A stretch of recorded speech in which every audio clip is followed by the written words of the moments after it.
What's up guys? Samahan nyo ako ngayon magpalit ng seat cover kasi masyadong madulas tong stock na seat cover. Tanggalin lang natin tong dalawang nut. Ang size nga pala nito ay 10mm. Baklasin natin to mga stapler na to. Gamitan lang natin ang flat screw para matanggal to. Medyo matigas nga lang to tanggalin pero kaya yan.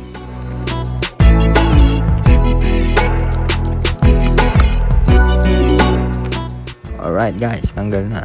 Ito nga palang ipapalit ko ng seat cover. Mas magaspang siya kumpara dun sa stock natin. Magtatabas na rin nga pala ako ng kaunti dito para hindi tayo dumudulas sa unahan, lalo na pagka sakay-sakay natin si OBR. Banatin nga pala muna natin tong cover at unahin natin ang unahan tapos ang dulo sa likuran. Banatin lang natin at gamitan natin ng tacker.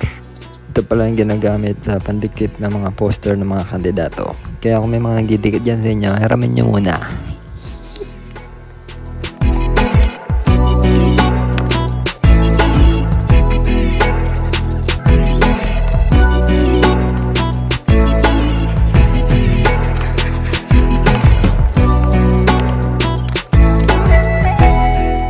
At pagkatapos guys, gupitin lang natin yung mga excess na tela para hindi sumabit pag sinara natin yung ating upuan.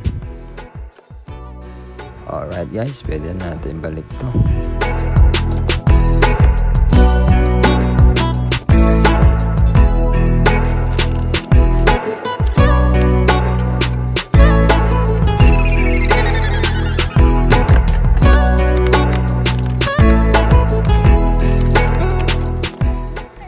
Guys, maraming salamat sa panonood. Goodbye.